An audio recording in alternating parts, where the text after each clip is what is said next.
Hello men, here I offer up the next to the last installment of my tutorial series on building a wing rib for the old-time Corben Cabin Ace. So let's get right on to the video, boys.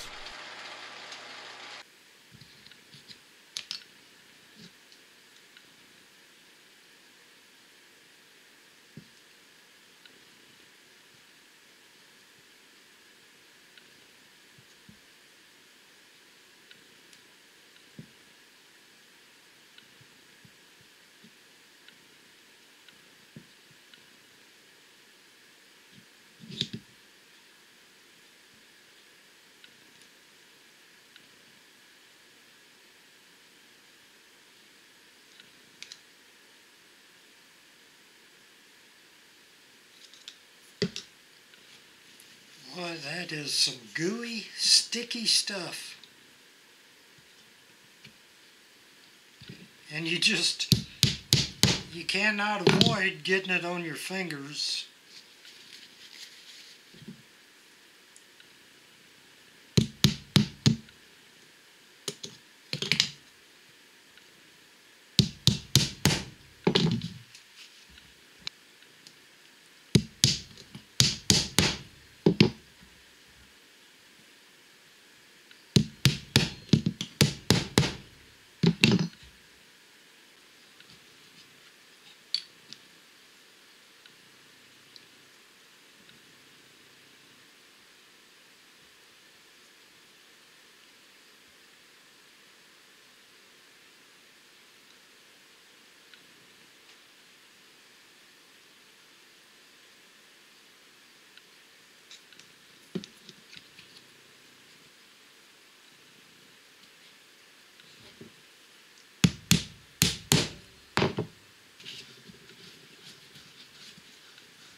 Now, I'm going to put this T88 in the refrigerator in a moment because we're going to have to attend to pulling the rib out of the jig, do a real quick cleaning of the jig, turn the jig over and take the rib and clean it and get those gussets on the other side real quick.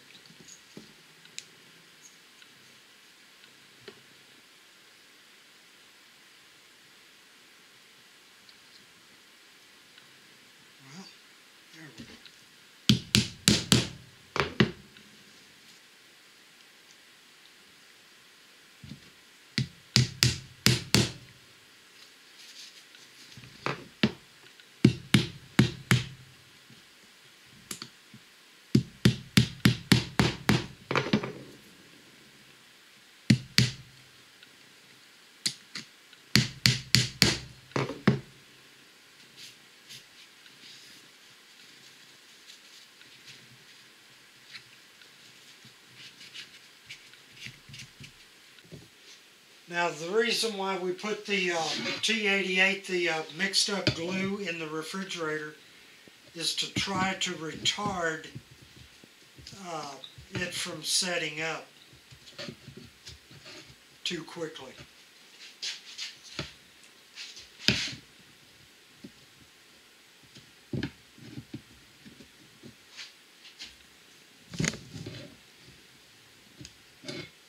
Now this little job here takes a little patience. You got to be careful with it.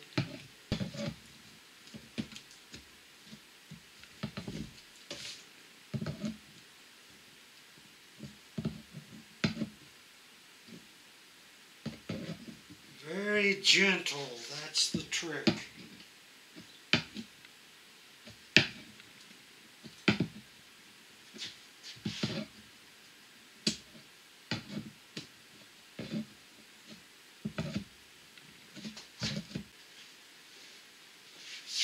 Okay, I'm going to go along and gently reset the nails.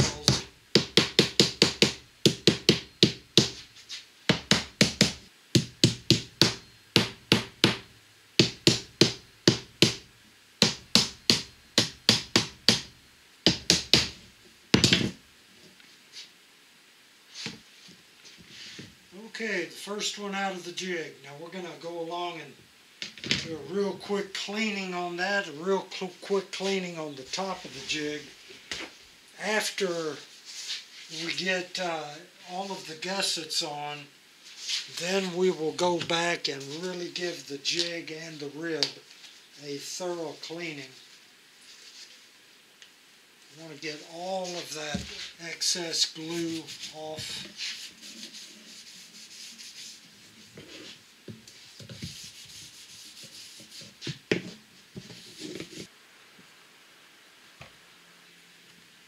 We're just going to go in there and squeegee up that excess glue, because that is just dead weight that the airplane has got to carry. Try to be anal about this kind of stuff.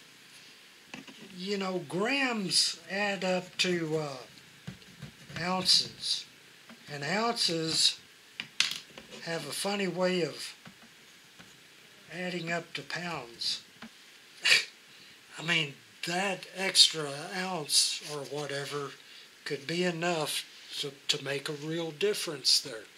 So anyway, we're going to go along and clean it and then glue in all of the rest of the gussets. Now go along and line your gussets up with the ones on the opposite side. And that way they will look halfway symmetrical for us.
You know, sitting around here doing this, it gives you a chance to, you know, really become reflective. Spend a lot of time thinking about stuff.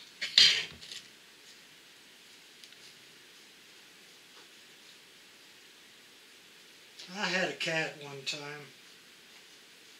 I named him Baby because that's what he was when I got him. My Baby had the blackest doggone coat and the greenest piercing eyes that you could even imagine.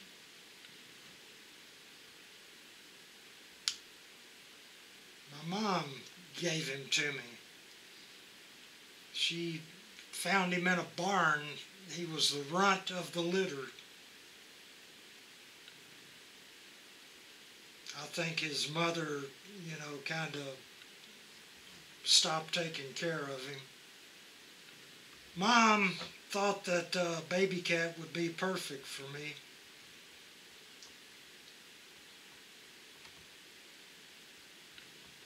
Baby grew up over here. He grew up to be a prowling hunter. He was good gravy. That cat was savage in the hunt. Yet he was gentle and loving in my lap, and he had this odd habit. What am I doing here? He had this odd habit of wanting to lick my neck for some reason. He did that ever since he was a little bitty baby.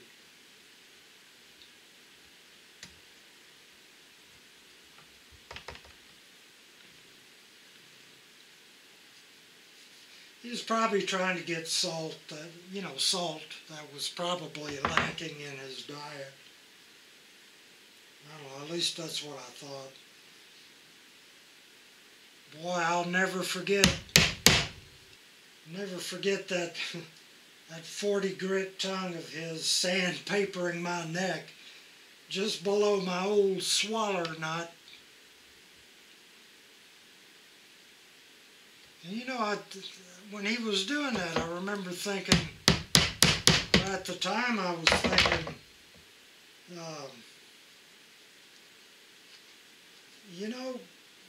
this little deadly hunter of small game, mice and such, he'd probably eat me alive if I were only about 10 inches tall.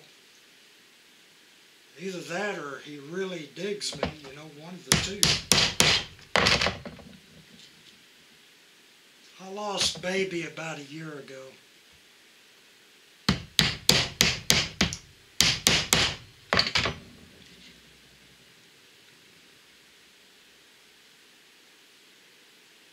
I told you he was a big hunter. I lost him, it was one evening. He decided to sally forth into the, I guess it's 50 acres of wilderness next to my house. He wandered out there one evening on safari. Never came back. Broke my heart.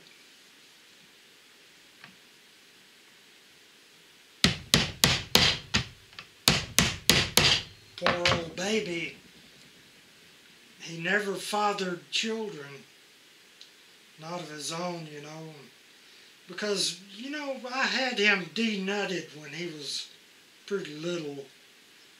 I got him denutted before he reached the age of manhood. And I did it for his own good.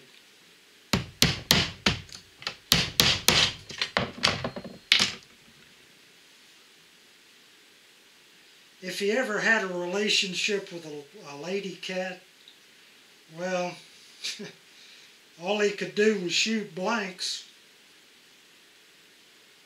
And I guess it's all for the best, I suppose. So yeah, he never knew the joys of having sons and daughters. Especially when they go to smart-mouthing you every time he'd offer up sage advice on life and such. So, in reality, I spared poor old Baby a lot of heartache. A lot of heartache and grief by having him rendered impotent. He just simply had no seed to sow. There would never be any sowing on the mountain and reaping in the valley for baby cat. Sometimes I'm racked with guilt about that. But hey, such is life, right? Yeah, Mom gave me baby cat before he was even weaned. I had this little, I guess it's an eyedropper. Well, I had that dropper, and I'd give him milk from, I'd give him healthy 2% milk from Walmart. Sometimes I'd even open a can of tuna fish. And I'd feed him that tuna fish by using a miniature hors d'oeuvre fork. I'm sure you've seen them. They're little bitty forks.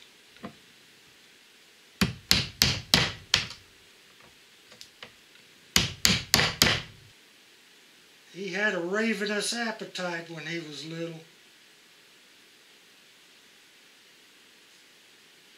But keeping that tuna fish, that can of tuna, I'd put it in a little container, plastic container, and it would keep for about a week in the refrigerator out here I've got out in my shop. So I'd feed baby, now keep in mind he's just a little toot back then. I'd feed him out of that can of tuna fish all week long. Yeah, I raised baby cat right here in this shop.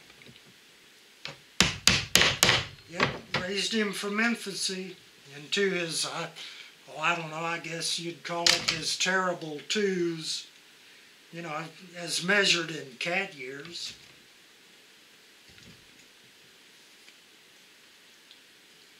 I suppose baby cat, I suppose he truly considered me his loving mammy. Because I don't think he had much of a mammy to begin with.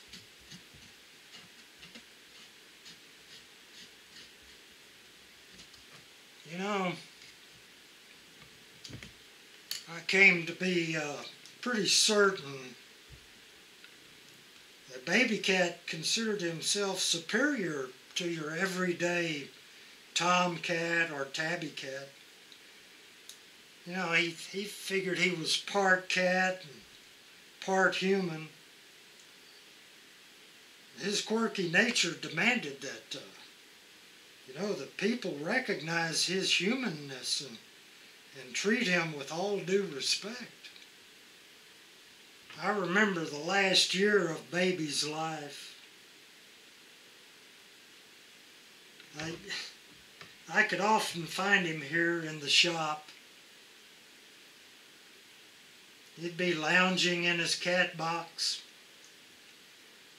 be smoking one of those $8 Macanudo cigars he loved. He'd be nursing a glass of bourbon. He took it straight, didn't like bourbon with ice or anything like that.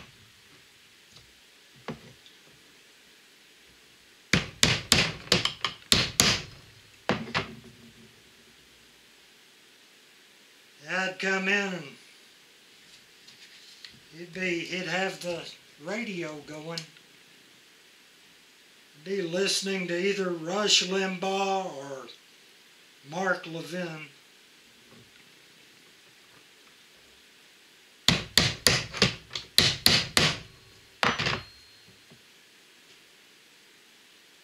Yeah, baby cat was a true conservative right up to the end. He despised the entrenched establishment Democrats as well as the Republicans. He very, very much wanted to see term limits And they, you know, and also the end of Washington cronyism and corruption.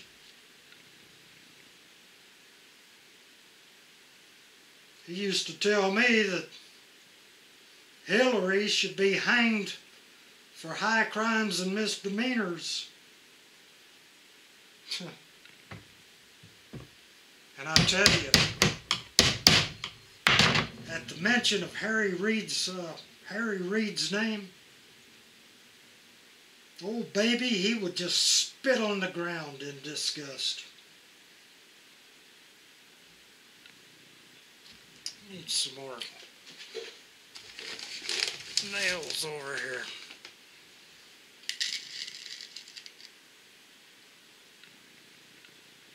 But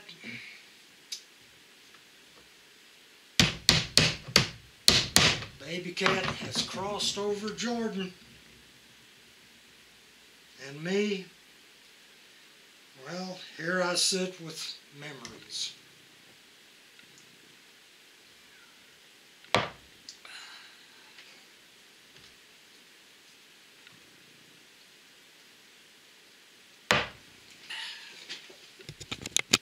I could probably very well devolve into a blubbering, tearful mess thinking about baby. And if I was a drinking man, which I'm not, I'd probably be pouring down the old Rucus juice at this point. Shot after shot of old tequila, chased down by cheap beer. Probably rendering myself a quivering, bawling drunk, telling my story to some hapless, unlucky soul that, you know, I managed to corner.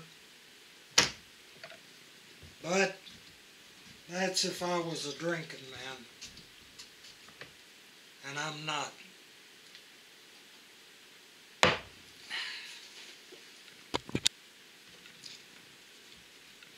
I think it'd probably be a good idea to change the subject. Losing baby cat was pretty tough on me. So, let's change the subject. Yep, had to mix up a new batch of glue. Let's continue, shall we?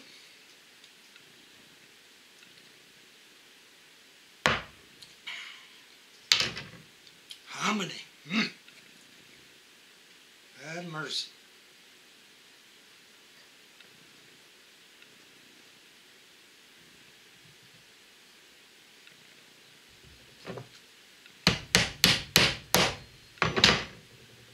Well, the old Pete and Paul found out, I guess yesterday, it was running kind of nasty again.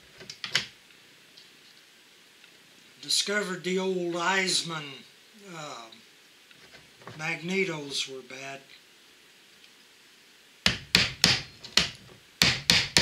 So took the magnetos off and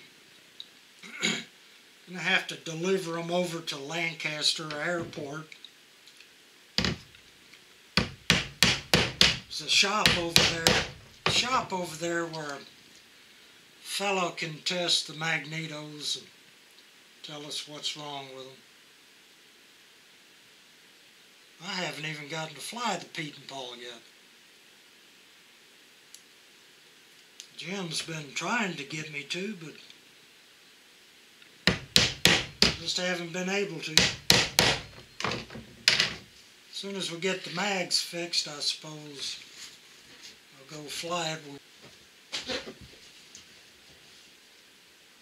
Getting pretty close to the end on this one.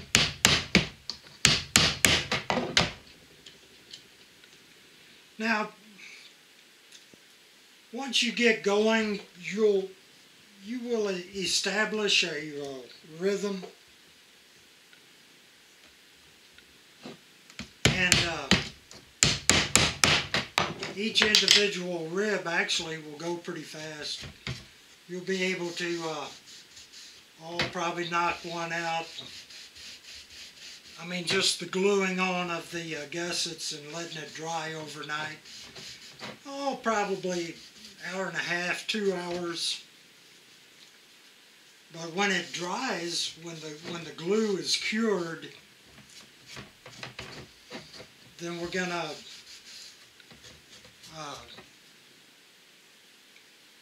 do a little sanding on it. We're not going to wait till all the other ribs are done to do that sanding. We'll just get the sanding done as soon as this this glue cures on these gussets.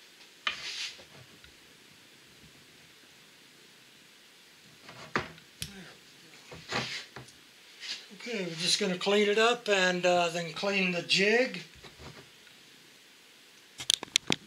Put this baby away to dry or to cure overnight.